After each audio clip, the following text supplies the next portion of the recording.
पिछले क्लास में हम लोगों ने उदारवादी चरण को पढ़ा था, है ना।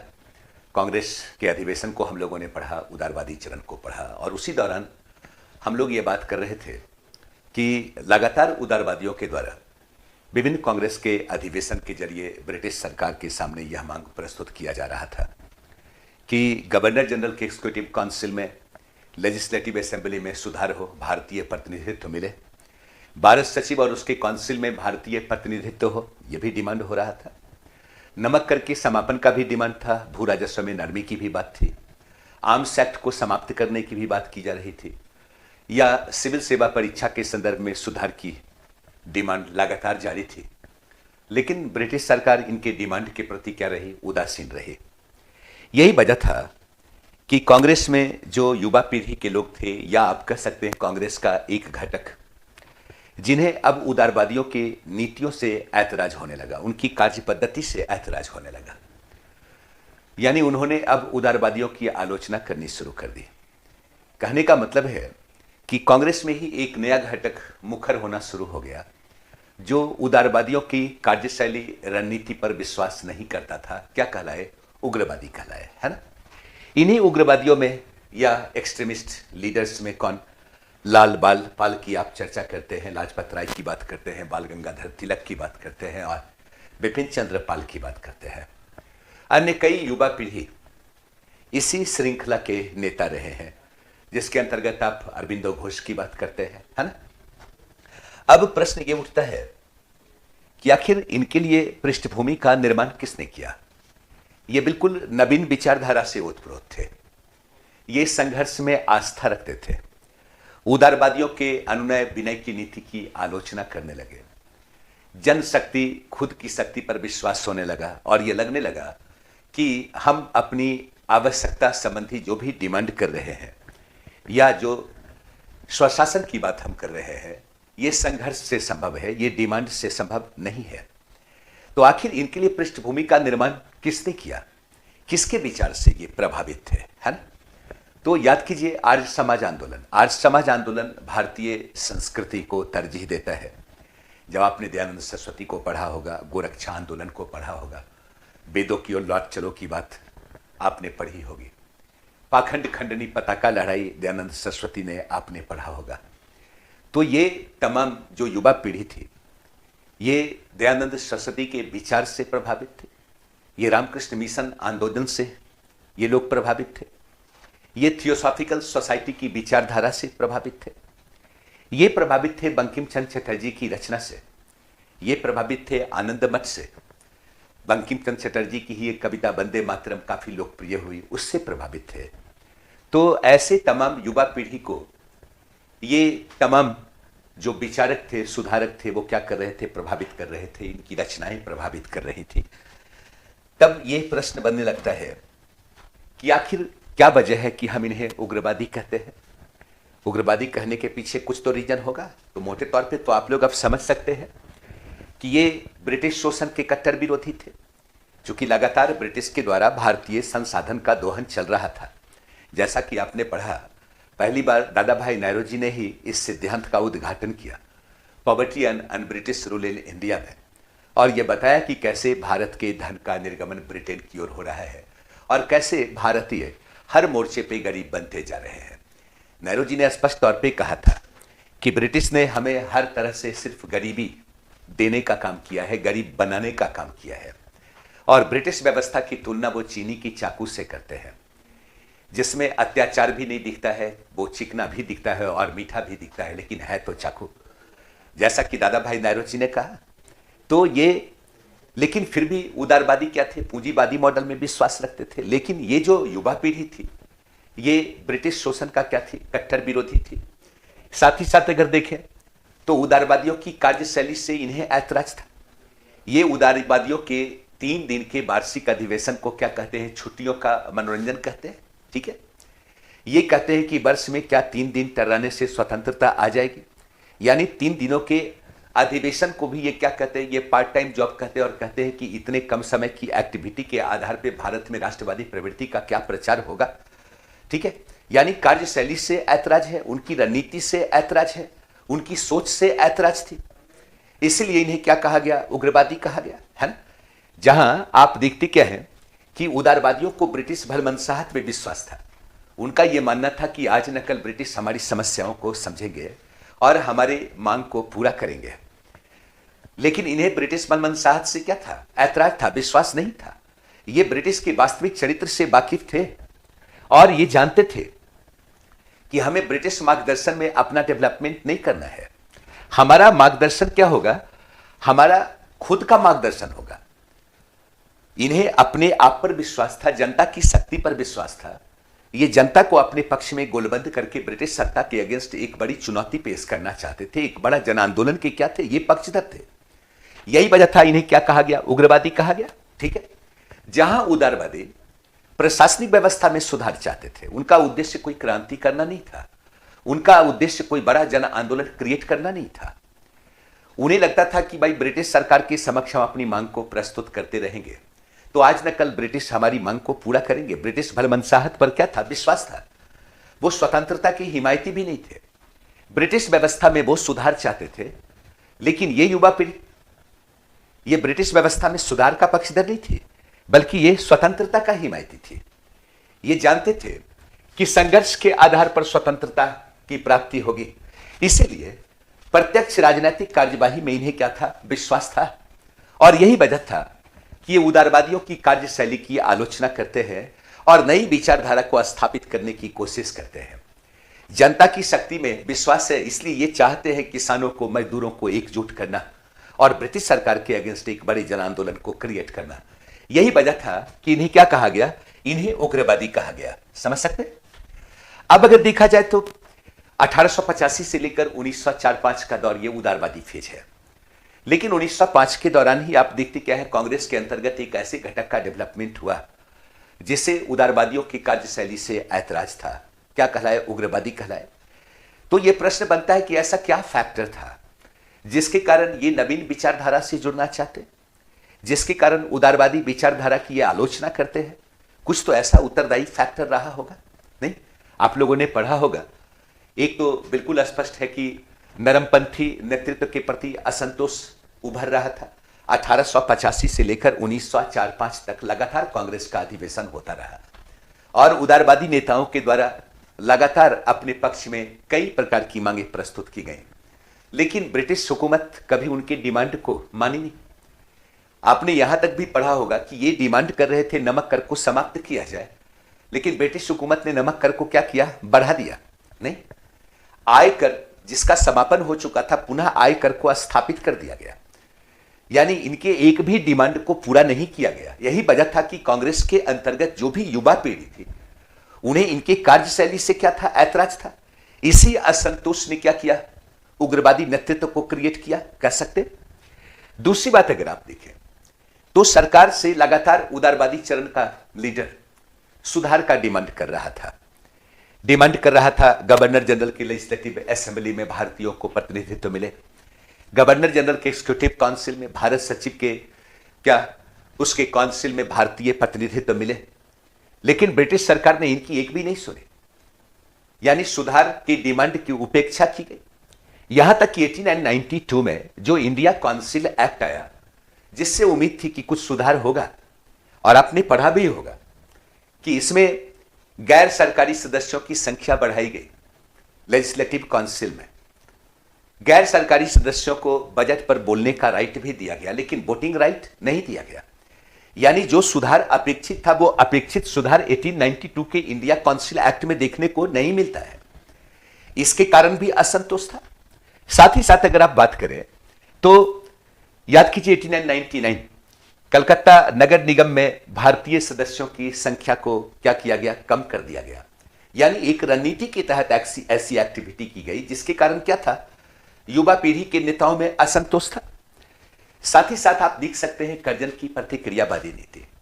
कर्जन की प्रतिक्रियावादी नीति जो राष्ट्रवाद का बिल्कुल विरोधी था, वो बढ़ते हुए राष्ट्रवादी प्रवृत्ति को कमजोर करना चाहता था। और यही वजह था कि उसी के काल में 1904 में यूनिवर्सिटी एक्ट आया। और आपने पढ़ा होगा कि चूंकि कर्जन को यह लगता था कि कलकत्ता या बंगाल के पढ़े लिखे बाबू जो उच्च शिक्षा से जुड़े हुए हैं, वही राष्ट्रवादी प्रवृत्ति के डेवलपमेंट में अपना योगदान देते हैं, यानी वही भारत के युवाओं का क्या कर रहे हैं, प्रतिनिधित्व कर रहे हैं। और यही वजह था कि कलकत्ता यूनिवर्सिटी को सरकार के अंतर्गत अधीन लाने की कोशिश की गई इस एक्ट के तहत। यानी यूनिवर्सिटी पे सरकार के प्रभुत्व को क्या किया गया, स्थापित किया गया। 1899 और 1900 ईस्वी में भीषण अकाल भारत में पड़ा। सरकार के द्वारा अकाल राहत की कोई सार्थक कोशिश नहीं हुई और जस्ट उसी दौरान 1903 में दिल्ली का भव्य दरबार का आयोजन हुआ और अनाप शनाप खर्च किया गया, जिसका इंपैक्ट भारतीय राष्ट्रवादियों पर था, उन युवा पीढ़ी पे था जो कांग्रेस के अंतर्गत थे। अगर आप बात करें 8997, याद कीजिए महाराष्ट्र में व्यायाम मंडल की स्थापना हुई थी, किसके द्वारा, चापेकर बंधुओं के द्वारा।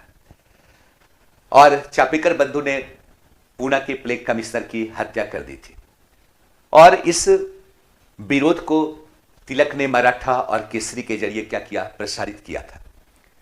तिलक पे राजद्रोह का मुकदमा चलाया गया, 18 माह के कारावास की सजा दी गई, जिसके कारण भी युवा पीढ़ी में क्या था, असंतोष था। अब अगर बाह्य कारण की बात करें, ये तमाम तो आंतरिक वजह था। अगर आप बाह्य कारण की बात करें तो 1904-05 के दौरान अगर आप देखें तो जापान का आधुनिकीकरण बगैर किसी पश्चिमी देश के सहयोग के, 1904-05 में जापान के हाथों रूस की हार, यानी एक छोटा सा कंट्री रूस को क्या कर देता है, पराजित कर देता है। यह भी भारतीयों के लिए क्या था, प्रेरणा का मुद्दा हुआ करता था, प्रेरणा का विषय हुआ करता था, है ना। साथ ही साथ अगर आप देखिए इथोपिया के हाथों इटली की हार हो जाती है ना। ब्रिटिश साम्राज्यवाद के विरुद्ध 1896 में अफ्रीकी देशों में आप बोअर युद्ध पढ़ते, यानी कई ऐसे छोटे छोटे कंट्री थे जो बड़े कंट्री को पराजित किए। इसके अतिरिक्त अगर आप बात करें चाइना का, टर्की का, आयरलैंड का, तो लगातार राष्ट्रवादी आंदोलन चल रहा था। तो ऐसे कई बाह्य इवेंट थे जो भारतीयों को प्रभावित कर रहे थे। कांग्रेस के अंतर्गत इस युवा पीढ़ी को यह लग रहा था कि जब जापान जैसा छोटा कंट्री बगैर किसी पश्चिमी देश की सहायता के अपना आधुनिकीकरण कर सकता है, सैन्यीकरण कर सकता है, इतने बड़े कंट्री सोवियत रूस को पराजित कर सकता है, तो क्या भारतीय एकजुटता का प्रदर्शन कर ब्रिटिश सरकार को चुनौती पेश नहीं कर सकते। तो ऐसे तमाम उत्तरदायी फैक्टर थे जो भारतीयों को प्रभावित कर रहे थे, कांग्रेस के अंतर्गत युवा पीढ़ी को प्रभावित कर रहे थे। और यही वजह था कि एक नई विचारधारा का डेवलपमेंट हुआ, एक नया नेतृत्व उभर कर सामने आया, जिसे आप क्या कहते हैं, एक्सट्रीमिस्ट कहते हैं, है ना। क्या कहते हैं, उग्रवादी कहते हैं। जब आप लोगों ने पढ़ा था उदारवादियों के कार्यशैली को, तो उदारवादियों की कार्यशैली में क्या निहित था, याचना, प्रार्थना, आवेदन, प्रतिवेदन नहीं, संवैधानिक स्तर पे सभा और प्रदर्शन करना, यही उनकी कार्यशैली थी। लेकिन जो उग्रवादी चरण में उग्रवादी नेतृत्व की कार्यशैली है, उनकी बिल्कुल डिफरेंट थी। ये संघर्ष में विश्वास रखते थे। इन्हें मानना था कि जब तक हम संघर्ष के लिए एक वातावरण का निर्माण नहीं करेंगे, ब्रिटिश सरकार पे दबाव डाल ही नहीं सकते हैं, ब्रिटिश सरकार हमारे प्रॉब्लम को समझेगी ही नहीं। यही वजह था कि ये हिंसक साधनों के द्वारा मुक्ति में आस्था रखते थे, है ना। ये चाहते थे कि भाई जन सामान्य को भी क्या आंदोलन के साथ जोड़ा जाए, जहां उदारवादी ये मानते थे कि भारत का किसान और मजदूर, अभी इनमें कोई राष्ट्रीय चेतना नहीं है, अभी ये राष्ट्रवादी आंदोलन के लायक नहीं है। वहीं ये जो उग्रवादी नेतृत्व है, उसे विश्वास था ऐसे आम जनमानस, किसान, मजदूर के त्याग की भावना पर, विश्वास था संघर्ष की प्रवृत्ति पर। ये चाहते थे इन्हें गोलबंद कर ब्रिटिश सरकार के सम्मुख एक सशक्त चुनौती को पेश किया जाए। इनकी कार्यशैली क्या था, स्वराज, स्वदेशी, निष्क्रिय प्रतिरोध। यानी ये संवैधानिक सुधार के पक्षधर नहीं थे, बल्कि ये स्वराज के पक्षधर थे, स्वाधीनता के पक्षधर थे। और ये जानते थे कि स्वदेशी के माध्यम से हम क्या कर सकते हैं, लोगों को गोलबंद कर सकते हैं, ब्रिटिश सरकार को चुनौती दे सकते हैं। तो कार्यशैली के मुद्दे पे हम देखते क्या है, उदारवादी उग्रवादी में बहुत बड़ा मतभेद दिखाई देता है।